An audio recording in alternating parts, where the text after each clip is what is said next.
دو channels پہ بیٹھ کے کہا. اس کے بعد پھر چلے وہ ٹھیک ہو گیا. لیکن سوال یہ ہے کہ اب ہمارے پاس آپشن کیا تھا؟ اگر ہم یہ ڈیل سائن نہیں کرتے, آئی ایم ایف کو مطمئن نہیں کرتے, نیگوشیٹ کیا ان سے, کئی چیزیں ریلیف نہیں, لیکن بہت سارا بوجھ عوام پہ پاس آن کرنا پڑا, اور یہ بہت تکلیف دہ مرحلہ تھا. لوگوں کی زندگیوں میں یقیناً اس سے آگ لگی ہے, بہت بہت تکلیف آئی ہے, کوئی شک, اور لوگ ناراض ہوئے ہیں ہم سے. لیکن احتشام صاحب, لوگوں نے ریئلٹی کو بھی مانا. یہ بھی یاد رکھیے کہ سوشل میڈیا کے اوپر ہمارے خلاف جو کچھ ہوتا رہتا ہے, یہ بھی خان صاحب کا بڑا کریڈٹ رہا کہ وہ اس سے بڑا کھیلتے رہے, لیکن یہ بھی خان صاحب کے لیے ایک عذاب بنا کہ وہ ایکسپوز بھی اسی میڈیا کے ذریعے ہو رہے ہیں. اب ہمارے ساتھ مسئلہ یہ ہے کہ اگر ہم یہ نہیں کرتے, ہمارے پاس تو 1.5 مہینے کا ونڈو تھا نا, اس میں ہم نے فوری طور پہ یہ سارے کام کر رہے تھے, ابھی 2 مہینے میں آئے ہوئے ہیں, تو 1.5 مہینے کے اندر ہمارے پاس جو سٹیپس لینے والے تھے تو یہ تھا کہ آئی ایم ایف کے پروگرام کو جاری رکھو, اگر نہیں رکھتے تو پھر ہمیں ڈیفالٹ ہونا تھا. اب ڈیفالٹ ہوتے تو کیا وہ بہتر صورتحال تھی؟ تھرڈ صورتحال نہیں ہے, ادھر to get rid of this default یا ڈیفالٹ کرو. اب ڈیفالٹ ہوتا تو کیا ہوتا؟ کیا ڈالر اور زیادہ مہنگا نہ ہوتا؟ کہتے ہیں ڈالر 400 روپے تک چلا جاتا, یہ سری لنکا میں ہو چکا. کہتے ہیں تیل کی قیمتیں اور زیادہ ہو جاتی, پاکستان کی ٹریڈ اور گر جاتی, ملک میں مہنگائی کا ایک طوفان آتا, دنیا پاکستان میں انویسٹمنٹ کرنے نہ آتی, ہمیں FATF سے نکلنے کی ہم دعائیں مانگ رہے ہیں, GSP پلس کو ایکسٹینڈ کرنے کی باتیں کر رہے ہیں, اور انشاءاللہ ہوں گے. تو یہ بھی ایک اچھی خبریں تھے FATF, بالکل, یہ بھی, اور ہمیں GSP پلس کو بھی انشاءاللہ ایکسٹینشن ملے گی. تو پاکستان کے لیے جو کوششیں ہیں وہ ساری ضائع ہو جاتی, تو وہ تو رستہ کوئی آپشن تھا ہی نہیں. اس لیے یہ ایک فیصلہ, ہاں ایک وقت تھا جب ہم گورنمنٹ میں آئے تو یہ سیریس ڈسکشن ہوئی کہ بڑا ملک کرائسس میں ہے, اس وقت بہت شدید بحران ہے, اور یہ جو اس وقت ہو رہا ہے ہمارے لیے چمبا نہیں تھا. اچھا, ہم اس کو نا پریڈکٹ کر رہے تھے, دیکھ رہے تھے کہ یہ آ رہا ہے ہمارے سامنے, اور جب ہم فیصلے کریں گے تو اس کے نقصان ہوں گے, لوگ ناراض ہوں گے. اب چوائس کیا تھی؟ یا تو الیکشن کراؤ, اور الیکشن کا اعلان ہوتے ہی کیئرٹیکر گورنمنٹ آ جاتی. وہ 3 مہینے میں الیکشن کی طرف جاتے. پہلی بات تو یہ ہے کہ خان صاحب نے جو الیکٹورل لاز بنائے تھے ان کے تحت الیکشن کمیشن الیکشن نہیں کرا سکتا تھا. دوسری بات یہ ہے, اور بڑے متنازع قوانین تھے, دوسری بات یہ ہے کہ کیئرٹیکر گورنمنٹ آ جاتی. کیئرٹیکر گورنمنٹ آگے بیٹھتی تو کیا وہ اس عالمی دباؤ کا سامنا کر پاتی؟ وہ ایکسٹرنل دباؤ کا, انٹرنل دباؤ کا سامنا کر پاتی؟ اقتصادی دباؤ جو ہے, ٹھیک ہے, اور وہ عالمی طاقتوں سے کیا ڈیل کرتی؟ وہ اور برے حالات کا شکار ہو جاتی. اس میں قائد صاحب ایک چیز جو ہے نا, ایسے لائٹر نوٹ تو میں کہوں گا کہ آپ کی پارٹی تو مزے لے رہی ہے, آپ کی پارٹی کو لوگ کچھ نہیں کہہ رہے, جو برنٹ ہے نا, جو کرٹیسزم ہے وہ نون پہ ہے, ساری باتیں ان پہ, زیادہ ان پہ ہو رہا ہے. اس پہ کریکٹ کروں سر, میری گزارش یہ ہے احتشام صاحب, یقیناً جو لیڈر ہوتا ہے نا نام اس کا ہوتا ہے, یعنی آج کہا جائے گورنمنٹ کس کے شہباز شریف, لیکن یہ کولیشن گورنمنٹ ہے, اور یہ کولیشن گورنمنٹ ایسی نہیں ہے کہ جس میں پیپلز پارٹی کے صرف وزیر ہے, یعنی میں نہیں ہوں, شاہ صاحب نہیں ہیں, نوید قمر نہیں ہیں, شریر رحمانی, اس میں بلاول بھٹو زرداری صاحب خود بطور وزیر خارجہ ہیں. سو پیپلز پارٹی کا جو چیئرمین ہے وہ اس حکومت کا سٹیک ہولڈر ہے, صرف یہ نہیں وہ وزیر بن کے بیٹھا ہوا ہے. سو اس سے زیادہ ہم کیا اونرشپ لیں, مان لیتے ہیں. اچھا قاری صاحب, یہ جو آپ نے بات کی اور آپ نے بڑا اچھا حوالہ دیا شوکت ترین کا کہ 2 چینلز پہ بیٹھ کے مجھے اچھی طرح یاد ہے انہوں نے کہا تھا اچھا ایگریمنٹ نہیں. اب سوال یہ ہے کہ دوبارہ سے اس کو ری نیگوشیٹ کیا گیا کہ ریزیوم ہو جائے. آپ نے دیکھا کہ مفتاح صاحب پہلے واشنگٹن گئے, پھر دوحہ میں ان کی سٹاف لیول پہ ملاقاتیں ہوئی 2 دفعہ. لوگ یہ کہہ رہے ہیں, اعتراض یہ کر رہے ہیں کہ جی اس کو تھوڑا سا ٹون ڈاؤن کرنے کی ضرورت تھی, بہت ہی کڑی شرائط پہ لے. مثلاً یہ اب سیدھی بات آ گئی بلیک اینڈ وائٹ کہ 430 ارب روپے کے نئے ٹیکس لگیں گے. پیٹرولیم لیوی وہ کہتے ہیں کہ جی جون کے مہینے میں, جولائی کے مہینے میں 10 روپے, اس کے بعد ہر مہینے 5 روپے, اور 2023 جون تک یہ 50 روپے پیٹرولیم لیوی ہو جائے گی. میرا سوال سر آپ سے ہے قاری صاحب, پیٹرولیم پرائز بڑھنے سے ہر چیز بڑھتی ہے اور لوگ رول جاتے ہیں. آپ نہیں سمجھتے کہ آپ کے پاس فال بیک کرنے نہیں, کشن دین کوئی ہے ہی نہیں ہے کہ عام آدمی کو ریلیف کیسے دیں گے آپ؟ دیکھیے احتشام صاحب, یہ بات آپ کی درست ہے کہ اگر اور قیمتیں بڑھتی ہیں تو یہ ناقابل برداشت صورتحال ہے. دیکھنا یہ ہے کہ گورنمنٹ کے پاس اور کیا سپیس ہے, یہ کیا سپیس کریٹ کی جا سکتی ہے. ہمیں اگر چیزوں کے ریٹ نہیں بڑھانے تو آئی ایم ایف کو اس بات پہ کنڈیشن نہیں لگا رہا آپ کو, وہ یہ شرط نہیں دے رہا کہ یہیں سے پیدا کرو. وہ کہہ رہا ہے کہ آپ کے پاس پیسے نہیں ہیں, انکم آپ کی تھوڑی ہے, خرچے آپ کے زیادہ ہیں, اور ان اخراجات کو پورا کرنے کے لیے آمدن بڑھانے کا ذریعہ بتاؤ. یعنی بڑا سمپل کلیہ ہے نا. 9,000 ارب روپے کی ہمارا ٹوٹل اگلے سال کا بجٹ ہے. اب بڑھا دیا سر, 9.9 ٹریلین کا کر دیا ہے, جس میں 2.7 ٹریلین کا ریونیو کلیکشن کا ٹارگٹ ہے.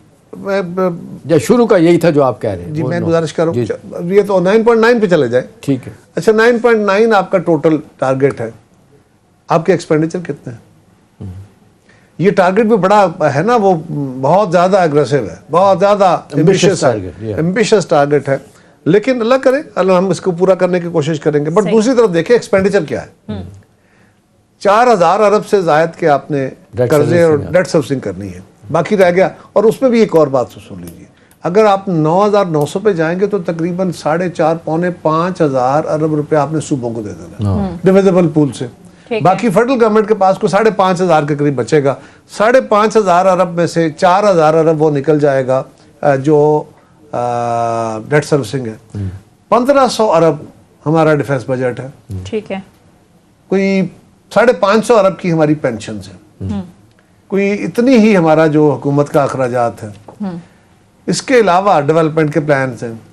پچھلے سال کا ڈیولپمنٹ پلان زیادہ تھا, اس دفعہ ہم کوئی 600 یا 700 کی بات کر رہے ہیں. ٹوٹل 1.1 ٹریلین کا لوکل اپنا فیڈرل گورنمنٹ کا 650-700 بلین کا ہے. اور یہ بھی اس کے ساتھ مشروط ہے کہ اگر ہماری انکم اتنی رہتی ہے فورکاسٹڈ, اگر اس پہ خدا نخواستہ جھٹکا لگ گیا, اللہ کرے گا اس پہ بہتری ہوگی, اگر کوئی جھٹکا لگ گیا تو کٹ کہاں آئے گی ڈیولپمنٹ پہ. تو جو پاکستان کو اپنے اخراجات چلانے کے لیے, اپنے گورنمنٹ کے ایکسپینڈیچر چلانے کے لیے جو پیسہ درکار ہے, وہ آپ نے اگر اس سال 4,000 ارب آف سیٹ کرنا ہے تو کوئی 4.5 بلکہ 5,000 ارب کا نیا قرض لینا ہے. بالکل. سو اس سارے عمل کے لیے ہمیں دیکھنا ہے, اس سے نکلنے کے اقدامات آپ نے اٹھانے ہیں. آپ نے ٹیکس ریشو بڑھانی ہے, یقیناً ایمبیشس ہے نا ٹارگٹ 9,900, لیکن اگر یہ ایمبیشس ٹارگٹ نہیں رکھ کے چلیں گے تو کیا کر سکتے ہیں. تیل کی قیمتیں بڑھانا ایک نیسیسری ایول کے طور پہ ہے, یہ تو کوئی دوسری رائے نہیں کہ اس کے ہر چیز پہ اثرات آتے ہیں, اس کے ہر چیز پہ اثرات آتے ہیں. امریکہ میں لوگ رو رہے ہیں جی پیٹرولیم پرائس, ہمارے جتنا ان کی پرائس ہوگی اپنا. دیکھیں پھر بھی میں شام صاحب ایک بڑی سمپل گزارش ہے کہ وہاں کے عمرا جو امیر ملک ہے نا جی, ان کے لوگوں کی زندگیوں میں تلخی تو آئی ہے. آپ کی بات کرتی قاری صاحب عمرا کا آپ نے ذکر کیا ہے, اس دفعہ میں جو مجھے بجٹ میں بہت اچھی بات لگی ہے, چاہے آپ کے IMF کے کہنے پہ لگی ہے, 30 کروڑ سے زیادہ آمدنی جن کو کرنے والے ہیں نا, ان پہ 4% ٹیکس ایڈیشنل لگے گا. یہ بہت بڑی بات ہے, ورنہ ہماری اشرافیہ, ہمارے بگ بزنس مین کوئی نہیں پیسہ دیتے تھے. یہ بہت بڑی اچھی بات ہے. شام صاحب اس کو ذرا اس طرح دیکھیے, نارملی بجٹس میں انڈائریکٹ ٹیکسز لگتے تھے. جی ہاں, سیلز ٹیکس بڑھا دیا, ایکسائز ڈیوٹیاں بڑھا دی, فلان کر دیا, ایٹ سورس جو ڈیڈکشن ہو گئی, ایڈوانس ٹیکسز لے لیے, وہ سارے کا سارا قیمت پہ پاس آن ہو کے عام آدمی پہ چلا جاتا تھا. اس دفعہ اس شرحوں کو نہیں بڑھایا گیا, اس کی مد کو نہیں بڑھایا گیا, ورنہ نارملی ہوتا تھا اس کو ایڈجسٹمنٹ کی جاتی تھی, اس میں ریلیف دیے گئے ہیں. سر چھوٹے لوگوں کے لیے جس کی 50,000 سے 1 لاکھ انکم ہے, 1,200 روپے اس کو ایڈیشنل ٹیکس دینا پڑے گا. میں اکثر یہ گزارش کروں کہ اس کو ٹیکس دینا پڑے گا اپنی انکم کے اوپر ہی, لیکن ریلیف بھی ہے تو صحیح, لیکن اب وہ 6 لاکھ کی بجائے ہم 12 لاکھ کی کوشش کر رہے تھے. اب اس کا فائنل دیکھیں گے, مفتاح صاحب ہمیں کیا نوید سناتے ہیں کہ اس کے اوپر جو ریلیف ملے گا. لیکن جو بیسک بات ہے وہ یہ ہے کہ آپ کو ایڈیشنل پراپرٹیز اگر آپ کے پاس ہے, ویلتھی کلاس جو ہے اس کی گاڑیوں کے اوپر, اس کی باقی چیزوں کے اوپر, ان کو ٹیکس کیا جا رہا ہے جو ڈائریکٹ ٹیکسیشن کے زمرے میں آتا ہے. یہی ہمارا ہمیشہ سے کلیم رہا, یہی وے فارورڈ ہے. ہمیں اپنے اخراجات بھی کنٹرول کرنے ہیں. مفتاح صاحب کہہ رہے ہیں کہ میری اپنی کمپنی جو ہے اس کو 30 کروڑ روپے ایڈیشنل دینا ہوگا, اسی طرح میاں صاحب میاں برادران ان کو دینا ہوگا, باقی لوگوں کو. اچھی بات ہے. اچھا قائرہ صاحب, ظاہر ہے ابھی آپ نے جس طرح سے بات کی کہ IMF کی شرائط ماننا ایک ناگزیر ہو چکا تھا, اور دوسرا انٹرنیشنل مارکیٹ میں ظاہر ہے جب تیل کی قیمتیں بڑھیں گی تو یہ نہیں ہو سکتا کہ ہم پاکستان میں سستی دے سکیں. یہ تو ناگزیر تھا اور آپ نے کیا بھی, اور آپ نے یہ بھی بات کی کہ ظاہر ہے غریب کے لیے مشکل ہو گیا ہے.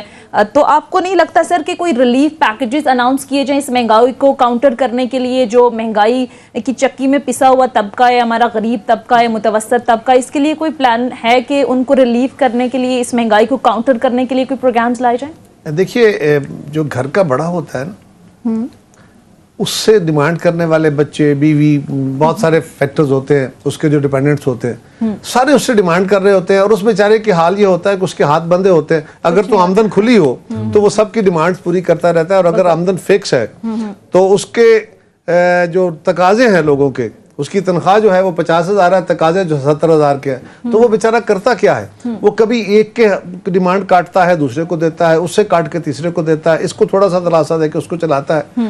تو اس کے پاس سورس ایک ہی ہوتا ہے, وہ اخراجات تو کرٹیل نہیں ہو سکتے. ہاں جو تعیش کی کوئی بات ہو, تعیش کہاں ہوگا, تھوڑا بہت بڑا تھوڑا سا, لیکن اگر وہ بھی ہو, اس نے کرنا کیا ہے, اپنی آمدن بڑھانی ہے, اصولی طور پہ آمدن بڑھانی ہے. آمدن بڑھانے کے لیے اور اخراجات اپنی امپورٹ, ہمارا ملک کے طور پہ آمدن بڑھانے کے طریقے کیا ہے. کوئکلی آپ کیا کر سکتے ہیں, کوئکلی آپ یہ کر سکتے ہیں کہ جو سیکٹر آپ کو فوری طور پہ سپورٹ دے سکتا ہے وہ ایگریکلچر کا سیکٹر. انڈسٹریل سیکٹر میں بھی انشاءاللہ وہاں پہ بھی کوشش کی جا رہی ہے, اس کو بھی سپورٹ کیا جا رہا ہے. لیکن آپ نے دیکھا ہوگا کہ اس بجٹ میں ایگریکلچر کے اوپر بہت توجہ دی گئی, اس کو بہت سارے انسینٹو دیے گئے. یہ ہمارا تجربہ ہے کہ کوئکسٹ پاسبل ٹائم ہے, یعنی 2008 میں ہم حکومت میں آئے تھے تو پاکستان گندم بھی امپورٹ کر رہا تھا, چینی بھی, باقی چیزیں بھی.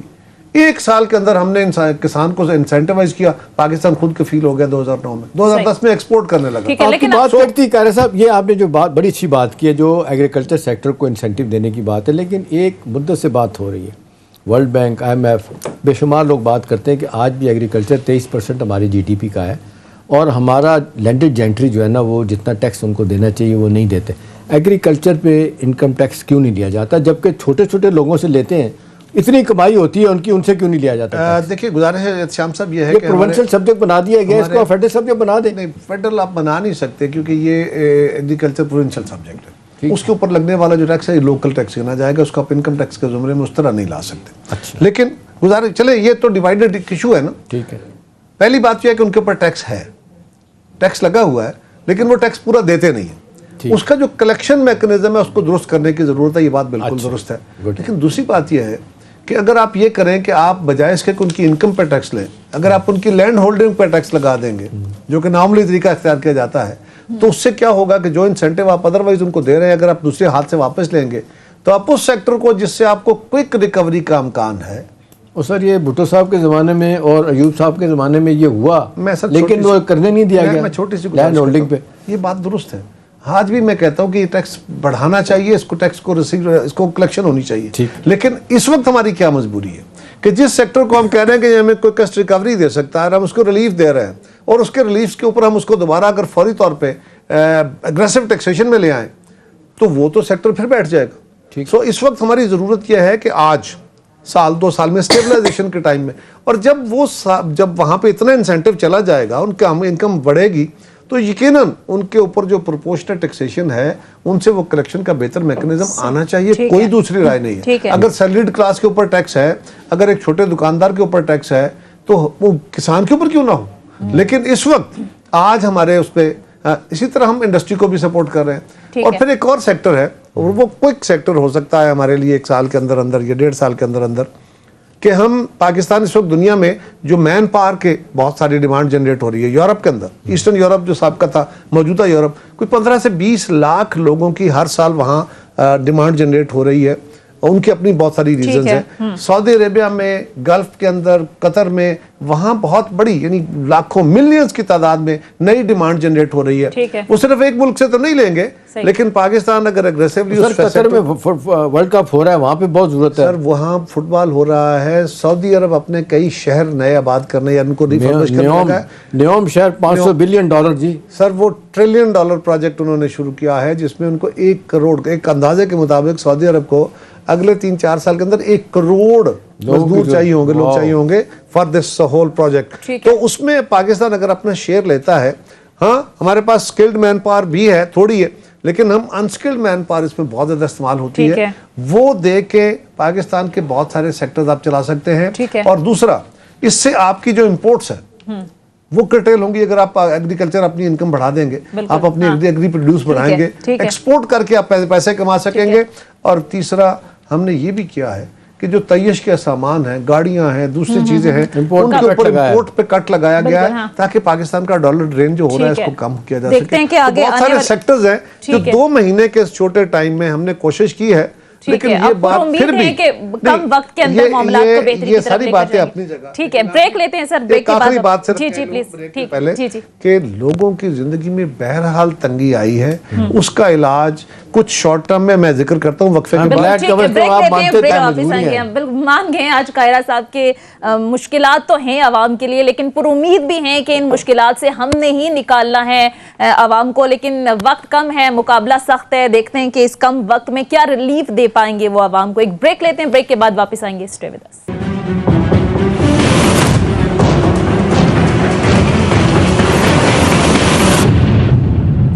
بریک کے بعد خوش آمدید ناظرین. اب ذرا بات کرتے ہیں کہ ہم دیکھ رہے ہیں کہ خان صاحب نیوٹرل کی جو بحث ہے اس کو ایک نئے لیول تک لے آئیں. کبھی نیوٹرلز, کبھی ہینڈلرز. کل بلکہ انہوں نے کہا کہ میں نیوٹرل سے یہ سوال کرتا ہوں کہ اگر گھر میں ڈاکہ پڑے تو کیا جو نیوٹرل ہیں وہ نیوٹرل ہی رہیں گے.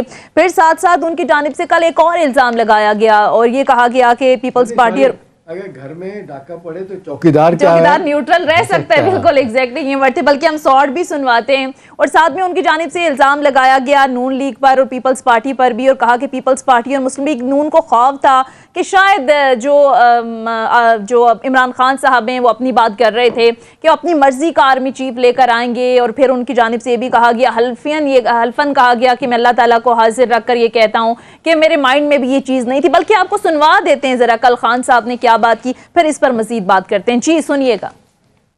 میں نے کبھی نہیں سوچا تھا کہ میں کوئی اپنا آرمی چیف لے کے آؤں گا.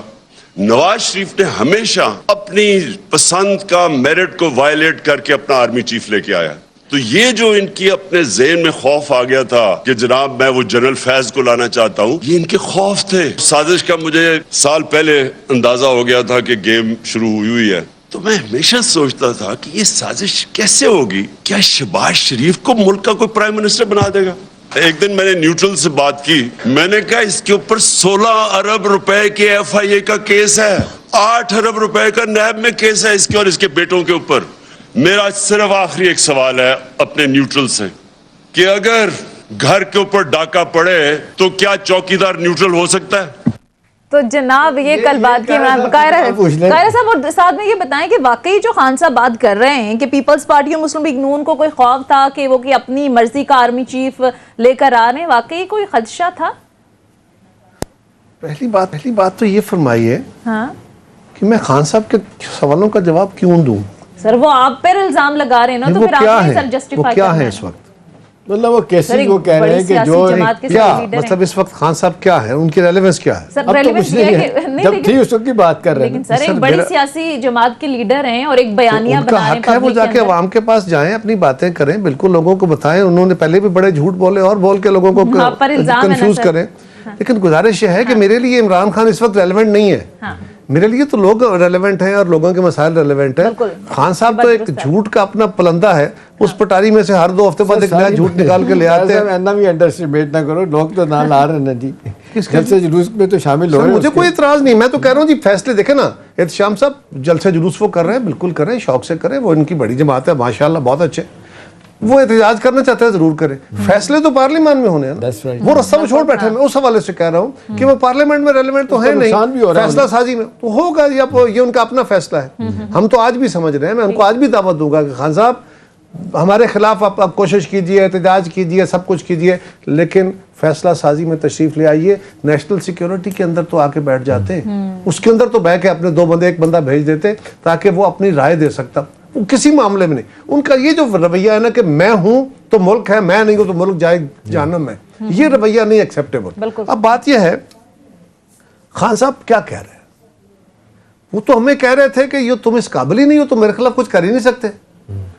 ان کو پھر اگر پتا تھا سال پہلے تو ہمیں کیوں کہہ رہے تھے؟ میں نے شکر کیا جب ووٹ آف نو کانفیڈنس ہوا. سر انہوں نے جلسے میں کہا میں نے اللہ کا شکر ادا کیا ہے, اب یہ بچ نہیں سکتے, میں ان کو وہ کروں گا, 23 تو 23, میں تو 28 میں بھی الیکشن جیتوں گا. تو پھر وہ دعائیں کس سے مانگ رہے تھے؟ پھر وہ منافقت تھی یا یہ منافقت ہے؟ اب تیسری گزارش یہ ہے کہ وہ کبھی عدلیہ پہ چڑھ دوڑتے ہیں, جب عدلیہ ان کے حق میں فیصلہ نہیں دیتی وہ پھر لڑ پڑتے ہیں, جب جو ان کے حق میں دے تو بہت اچھی ہے. الیکشن کمیشن ان سے ممنوعہ فنڈنگ کے بارے میں کوئی بات کرتا ہے, الیکشن کمشنر جو اپنے ہاتھوں سے لگا اس پہ چڑھ دوڑتے ہیں, اور نہ ملے ساڑھے تے آ جائیں میڈیا کو. اسی طرح خان صاحب نے نیب کا چیئرمین جو سابقہ تھے وہ صاحب بڑے متنازع آدمی تھے، لیکن خان صاحب نے ایک دفعہ ان کے اوپر پوری چڑھائی کر دی. جب انہوں نے سجدہ صاحب کر لیا تو پھر وہ بڑے اچھے ہو گئے، پھر ان کو ایکسٹینشنیں بھی دی آپ کے سامنے.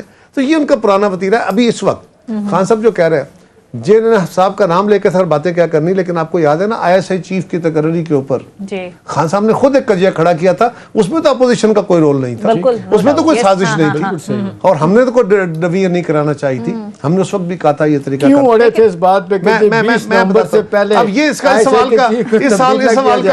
سوال کا جواب تو وہی بتائیں کہ کیا عاملوں کے کہنے پہ اڑے تھے یا کسی اور وجہ سے اڑے تھے، مجھے نہیں پتا. کہ میں لیکن کہتا کہ 20 نومبر تک رہنے دیں. لیکن میری میں وہی کہہ رہا ہوں نا کہ وہ عاملوں کے کہنے پہ تھا یا کیا تھا، لیکن ایک بڑا جو طے شدہ بات تھی وہ قضیہ انہوں نے خود شروع کیا. تو خان صاحب کا ایک کمال یہ ہے کہ وہ ہر ہفتے دوسرے ہفتے ایک نیا چوشہ چھوڑتے ہیں، پٹاری میں سے ایک اور جھوٹ نکالتے ہیں، اور ہم اس بحث پہ پڑ جاتے. اس لیے میں نے کہا نا ریلیونٹ بات کریں.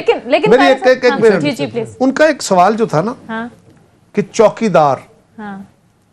چوکیدار جو ہے گھر میں ڈاکہ پڑ رہا ہو تو داخلہ لوگوں کو داخل ہونے تک نیوٹرل ہونے. خان صاحب یہ یاد رکھیں کہ چوکیدار کا یہ فرض ہے، جو پاکستان کا اقتدار ہے، اقتدار اعلیٰ کے اوپر جن لوگوں نے بیٹھنا ہوتا ہے، اس کا استحقاق چوکیدار کے پاس نہیں ہے. وہ پاکستان کے عوام مینڈیٹ دیتے ہیں. آپ کو دلایا گیا یا دیا گیا جھوٹا تھا یا سچا تھا، جیسا تھا، آپ الیکشن کے ذریعے آئے اور آپ کو چوکیدار نے اجازت دی، آپ کے ساتھ چلا. اب عوام کا دیا ہوا مینڈیٹ ہم نے آپ سے واپس لیا، آپ اسمبلیوں سے بھاگ گئے، ٹھیک ہے، آپ نے لڑائیاں شروع کر دیں. ہم نے ایک جمہوری اور آئینی طریقے سے مینڈیٹ لیا ہے، اور جس کے پاس مینڈیٹ ہوگا چوکیدار اس کے ساتھ چلے گا. اور ابھی بھی میں خان صاحب کو یہ کہہ رہا ہوں کہ آپ اپنے فیصلے کو ریویو کیجئے، ضد مت کیجئے. آپ نے ضد سے پاکستان کو بہت نقصان پہنچائے. آپ کے ساتھی بھی اس پہ سراپا احتجاج ہے. ہمارے خلاف احتجاج کیجئے جو کرنا ہے، اور ہمیں نکالنے کے لیے آپ اس ایوان کے اندر آئیں اور اپنی میجورٹی ثابت کریں. پھر ان کا ایک انتہائی شام صاحب دیکھیں نا، ان کا ایک انتہائی کمزور آرگومنٹ ہے. چلے میں کمزور ہی کہتا ہوں اور کچھ نہیں کہتا، اس لیے کہ وہ کہتے ہیں قومی اسمبلی میں تو نئے مینڈیٹ کی ضرورت ہے. تو بھائی KP میں کیوں نہیں ہے؟ وہاں کیوں گورنمنٹ میں بیٹھے؟ چلے یہ ساری باتیں ٹھیک ہے. لیٹ می پلے ڈیولز ایڈوکیٹ. قائد صاحب اس میں دو رائے نہیں ہے. ہمیشہ یہ بات ہوتی ہے کہ بھی he has been voted out from the parliament, لہٰذا وہ کچھ بھی کہیں آئین اور قانون کے مطابق ان کو ہٹایا گیا. ان کے ساتھ لوگ نہیں تھے. وہ کہتے ہیں لڑائی کے بعد مکہ جو یاد آئے اپنے آپ کو مارے. آپ دیکھیں کیوں چھوڑ گئے، وہ تو ایک لیگل آئینی پروسیس ہو گیا. دوسری قائد صاحب یہ بھی حقیقت ہے کہ ان کے جانے کے بعد یہ آپ کے لوگ بھی کہتے ہیں، سب لوگ کہتے ہیں کہ یہ بندہ اگر 1.25 سال ہو رہتا تو irrelevant ہو جاتا، دوبارہ آنا ہی نہیں تھا. اب نکالنے کے بعد ان کو آپ نہیں سمجھتے کہ بہت سارے لوگ اس کے ساتھ ہیں، چاہے ایکس فوجی ہیں، آپ کی پارٹیوں کے بھی لوگ ہیں، بے شمار لوگ ہیں، وہ جو منترا اس نے نکالا ہے خودداری والا، لوگ اس کے ساتھ چل تو رہے ہیں نا. یہ تو آپ مانتے ہیں. یہ کہہ رہے ہیں شام صاحب سر بریک پر سر جانا ہے، اس کے بعد ڈیٹیل میں واپس آ کر آپ کا مختصر بریک لیتے ہیں. بریک کے بعد واپس آئیں گے. Stay with us.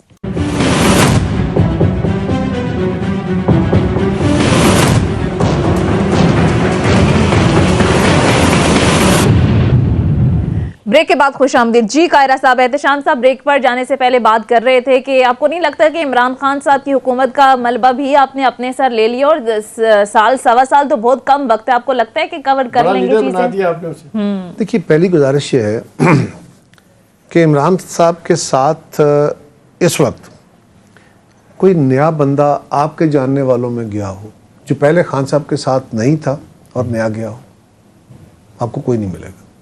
بہت سارے لوگ عمران خان صاحب کی پالیسیز کے اوپر معترض ہیں. ہاں، ایک فرق ضرور آیا. خان صاحب کا جو دور کا آخری جو 6 مہینے یا سال تھا، اس میں ان کے لوگ جو تھے نا وہ سپیچ لیس ہو گئے تھے. وہ ہمارے آرگومنٹس کا جواب نہیں دے پاتے تھے. وہ میڈیا اور سوشل میڈیا کی ڈیبیٹ کے اندر یا اپنے گلی محلے میں بیٹھ کے اپنے مخالف کو جواب دینے سے قاصر تھے. لہٰذا وہ خان صاحب کے خلاف ہونے شروع ہو گئے تھے. ان کو غصہ تھا، وہ خاموش ہو گئے تھے. خان صاحب کی حکومت چینج ہوئی، ختم ہوئی، تو خان صاحب نے ایک جھوٹ کا سہارا کھڑے کر کے میرے خلاف عالمی سازش ہو گئی، عالمی سازش امریکہ نے کر دی، اور مجھے اسلامی مطلب ریاست بنانے کی سزا دی گئی مجھے. یہ اس کو ہمارے لوگوں نے بائی کیا اور خان صاحب نے خوب ڈرم بیٹ کیا. اس کا نتیجہ کیا ہوا کہ ان کے کارکنوں کو جو بالکل ڈھیلے ہو گئے تھے، بیٹھ گئے تھے، ہتھیار چھوڑ بیٹھے تھے، ان کو ایک دم آرگومنٹ جو ایک زمانے میں آپ کے ساتھ ہوا تھا، آپ کا ووٹر بھی ناراض ہو گیا تھا جب 14-15 سیٹیں ملی تھی, آپ کو گھر سے نہیں نکلا تھا. ایسے اور اس کا نتیجہ پھر کیا ہوا کہ خان صاحب کے ووٹر ایک دم لگ رہے تھے بالکل سازش ہوئی. اب ان کو ایک ہتھیار مل گیا ڈرم بیٹ کرنے کا. لیکن آپ کو یہ بھی غور کیجئے, خان صاحب 4 مہینے چلے تو پتہ چل جائے گا. وہ نیریٹو جو ہے نا وہ زیادہ سے زیادہ سازش والا وہ کو مہینہ چلا. اس کے بعد انہوں نے کہا جی نیوٹرلز کا کہانی شروع کر دی. پھر نیوٹرلز کے بعد انہوں نے جو اسلامی ریاست کی کہانی کا چورن بک رہا ہے جی اس کا. دیکھیے میری گزارش سنیے, یہ بات آپ جو کہہ رہے ہیں یہ ساری دنیا سن رہی ہے نا, لوگوں کا بھی ویو یہی ہے. اس کا مطلب ہے کہ خان صاحب جو کر رہے ہیں وہ جھوٹ پہ مبنی ہے لیکن بک رہا ہے. یہ لاجیکل آرگومنٹ یہ ہے. تو جھوٹ کے لمبے پاؤں تو نہیں ہوتے نا, لمبا عرصہ وہ سسٹین نہیں کرتا. اسی لیے خان صاحب کو پہلے 4 مہینے 6 مہینے کے لیے جھوٹ چلاتے تھے, پھر مہینے کا, اب ہفتے کا, اب دنوں کی باری آ گئی. اور مہنگائی بھی سر آپ نے دے دیا نا. میں مہنگائی کا بھی ذکر کرتا ہوں جی. پہلی بات تو یہ ہے کہ مہنگائی کیا میری وجہ سے آئی ہے یا میری فائٹنگ کے باوجود؟ عالمی حالات ایسے بنے ہیں. خان صاحب کے دور میں اگر $75 کا بیرل تیل بک رہا تھا تو خان صاحب کا کمال نہیں تھا. نہیں, کمال نہیں تھا. اور میرے دور میں اگر $120 کا گیا ہے تو میرا قصور کوئی نہیں ہے. سو یہ ساتھ دیتے چلے. اب یہ بات یہ ہے جی کہ ہم نے خان صاحب کو بھیج کے, خان صاحب یہ بات اپنی جگہ معتبر, ہمیں کیوں کیا؟ اس وقت حالات یہ تھے کہ خان صاحب خارجہ پالیسی میں تمام ممالک کے ساتھ تعلقات خراب کر بیٹھے تھے. کوئی مسلمان ملک بھی ہمارے ساتھ چلنے کو تیار نہیں تھا پوری طرح. ہمارے دوست ممالک ہمارے خلاف ہو رہے تھے. اور دیکھیں نا, فیٹف جیسا فورم جو ہے پاکستان کنڈیشنلٹیز میٹ کر چکا تھا اور وہ ہمیں گرین سگنل دینے کو تیار نہیں تھے. ان حالات میں چائنا ہمارے ساتھ چلنے کو تیار نہیں تھا, وہ اپنی جگہ نالاں بیٹھا تھا. اکانومی ہماری بیٹھ رہی تھی, IMF کی شرائط یہ پوری نہیں کر رہے تھے. اگر خان صاحب, اور پھر پاکستان کے اندر جو ہمارا الیکشن کمیشن, اس سے لڑائی, عدالتوں سے لڑائی, فوج سے لڑائی, سیاسی جماعتوں سے لڑائی, مخالفین کے خلاف جو پہلے سے طے شدہ کیس تھے ان کے اوپر دوبارہ کیسز بننے شروع. اب یہ سارا عمل کرنے کے بعد خان صاحب جو کر رہے تھے وہ پاکستان کو بالکل بربادی کی وقت کم ہے. خان صاحب کا یہ بار بار کہنا, اور آپ کی حکومت یہ بات مانی, planning commission, national account committee کے 6% گروتھ ریٹ تھی, 4% ایگریکلچر کی تھی, 4.5% مینوفیکچرنگ تھی. وہ کہتے ہیں یار میرے فگر چھوڑو, یہ تو وہی فگر ہے, تو میرے تو سارا اکانومی کے سارے سیکٹر تھرائیو کر رہے تھے. دیکھیے گزارش ہے احتشام صاحب کے ملک میں موٹر سائیکلیں, آپ کو یاد ہوگا یہ بڑا فیمس طریقہ ہے, موٹر سائیکلیں اتنی زیادہ بکنے شوکت عزیز کا یہ منترا تھا, گاڑیاں اتنی بکنی شروع ہو گئی, موبائل اتنے بکنے شروع ہو گئے, وہ بھی گروتھ میں شامل ہو گئے. یار کون سی گروتھ ہے 4% کی احتشام صاحب؟ مجھے یہ بتائیے. 30 لاکھ ٹن ہم گندم باہر سے منگوا رہے ہیں. فگر اپنی جگہ رکھیے, میں ان کو چیلنج نہیں کرتا. 30 لاکھ ٹن بیسک سٹیپل ہے نا ہمارا کھانے کا. چینی ہم ہر سال تقریباً باہر سے منگوانی پڑتی ہے کچھ نہ کچھ, دالیں ہم باہر سے منگواتے ہیں, کھانے کا تیل ہم باہر سے منگواتے ہیں, ایون ہم کپاس باہر سے منگوا رہے ہیں. دالیں آتی تھی سوائے 2 دالوں کے, دالیں ساری باہر سے آتی. حضور میں یہی کہہ رہا ہوں کہ ہم کپاس باہر سے منگوا رہے ہیں, تو کون سے سیکٹر میں گروتھ ہو گئی یار؟ وہ گروتھ میں کیا کروں اس کا؟ کو جو فگرز میں موجود ہے فیلڈ میں موجود نہیں ہے. انڈسٹریل گروتھ میں کیا گروتھ دیکھوں گا؟ مجھے بتائیں ٹیکسٹائل میں گروتھ ہوئی, اوکے, آپ نے ٹیکسٹائل امپورٹ کتنی کی, کتنی امپورٹ, وہ بند کریں. سیکٹر ریئل اسٹیٹ سیکٹر, اس میں کہتے ہیں لائٹ سیکٹر ہے. Real estate sector is not a productive sector. Construction okay, construction sector بھی پروڈکٹیو سیکٹر نہیں ہے. کنسٹرکشن سیکٹر میں کیا ہے, لوگوں کو گھر مل دے رہے ہیں. اس وقت پاکستان کی لاکھوں ایکڑ زمین جو ہے ساری فرٹائل زمین جو ہے وہ ہم نے ہاؤسنگ سوسائٹی مینوفیکچرنگ میں بھی گروتھ آئی ہے جی. مینوفیکچرنگ میں بھی 4.5% سر میں اس سے انکار نہیں کر رہا. مینوفیکچرنگ میں کیا, ہمیں آپ کو ایکسپورٹیبل ہے چیزیں, اس کی بات مجھے بتا دیں. صرف سوال یہ ہے کہ آپ پاک روپیز کے اگر کنورٹ کر کے جو ڈالر میں ہماری ویریشن ہے اس کے حساب سے دیکھیں تو گروتھ اپنی جگہ ہو, میں کبھی انکار نہیں کرتا اسے. لیکن جو ریئل ٹائم عام آدمی کی زندگی سے ریلیٹڈ گروتھ ہے وہ مجھے نظر نہیں آ رہی. آپ یہ کہہ رہے ہیں کہ ان کے دورے کو میرا سوال یہ ہے کہ خان صاحب کو اگر ہم نہ نکالتے تو پاکستان بہت بڑے گڑے میں جاتا. ہم نے سیاسی قیمت ادا کرنے کا فیصلہ کیا لیکن ہم نے پاکستان کو بچانا تھا. ٹھیک ہے, یہ آپ کا پوائنٹ آ گیا ہے. قاہرہ صاحب, بہرحال ماس پروگرام کا وقت ختم ہو چکا ہے. بہت بہت شکریہ. پیپلز پارٹی کے سینئر رہنما قمر زمان قاہرہ صاحب پروگرام میں ہمارے ساتھ موجود تھے. ناظرین یہ تھا ہمارا آج کا پروگرام. فیڈ بیک ضرور دیجیے گا. اگلے پروگرام تک اجازت دیجیے. خدا حافظ.